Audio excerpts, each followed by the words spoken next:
Breaking news on Capitol Hill this morning, where Senate Democrats are playing hardball with just one day left until a government shutdown. Senate Minority Leader Chuck Schumer announcing his party will reject the House-passed funding bill, with some members citing issues with cuts to domestic programs and others really wanting guardrails on Elon Musk's slash-and-burn approach to reducing the federal government. So does this mean a government shutdown is now inevitable? Let's get the very latest from NBC's Julie Surkin on Capitol Hill. Also joining us, Susan Page, Washington Bureau Chief for USA Today. Julie, if the votes aren't there in the Senate right now, is there a plan B?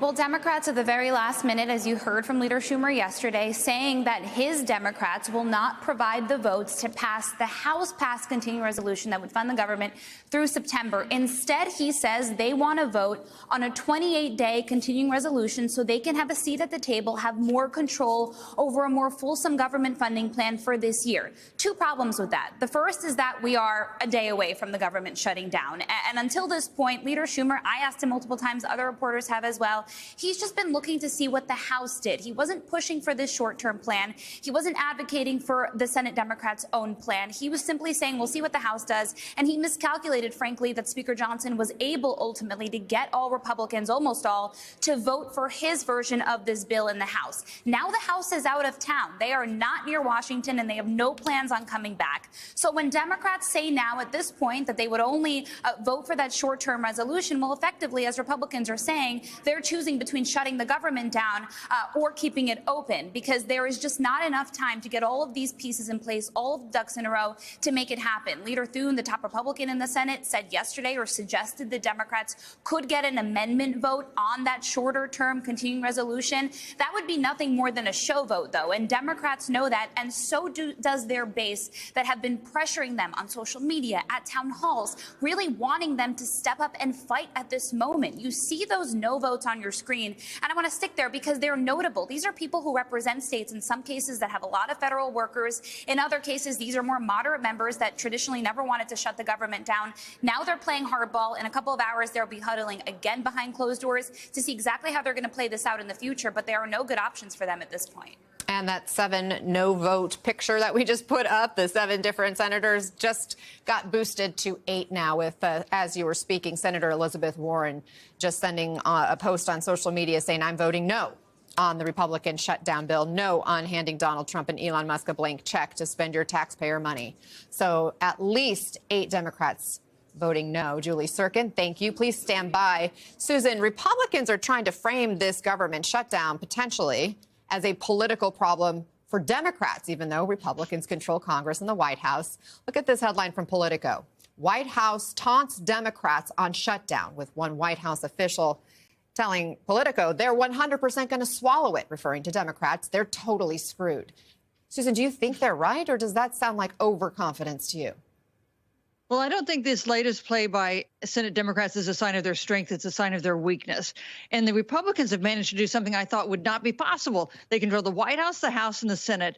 But Democrats are now in a position where they very well could bear a lot of the public blame if the government shuts down Friday night, because the path toward financing the government until the end of the fiscal year, it's right in front of them. So while they say they're going to play hardball, let's wait and see for Friday midnight what they actually do.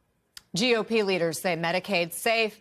The Congressional Budget Office says Medicaid would need to be cut to meet the goals in the GOP budget. And I want you to listen to how some residents in Speaker Johnson's Louisiana district feel about all of this. What would happen if some of those government programs went away? It'd be devastation for a lot of people, for a lot of families. Yeah, if there was a way that we weren't able to do this, it would be devastating to the community. Are you aware that they are considering cutting back Medicaid in Congress right now? I am very much aware, and my children are on Medicaid. So yes, I do. I do fear that very much. So Medicaid is really important. Oh, majorly. I don't know what we would do without it. So, Susan, when it comes to the substance of this legislation, are Republicans underestimating the concern on the ground? Well, it may be, because if the Republicans are going to pass a big tax cut up to $4.5 to $5 trillion, they're going to have to find money to cut someplace. And that big pot of money is with the entitlement program, Social Security, Medicare, and Medicaid. Of those, Medicaid is the most vulnerable. And, you know, there was a big expansion of Medicaid thanks to the Affordable Care Act passed in the Obama administration. I think that is really at risk when the Republicans move forward with their budget plan the rest of this year.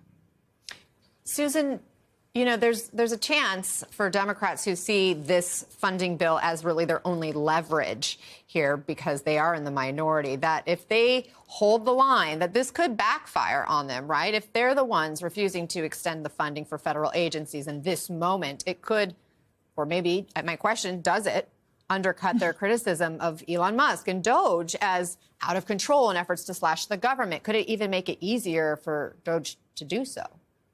You know, Democrats are in a hard place because their base, which is declining fast, really wants them to fight back harder. But if Democrats go along and take this hardline position and results in a government shutdown, that's bad news for federal workers who already feel in bad shape from the Doge cuts. And it means the government shuts down. Democrats generally want the government up and operating and working. So there is, I think, no good answer here for them. But there are clearly risks if they go ahead and refuse to accept maybe some kind of face-saving gesture, some kind of vote on an amendment that enables them to let this budget bill go through. Susan Page, I appreciate your insights as always. Thanks so much for joining us.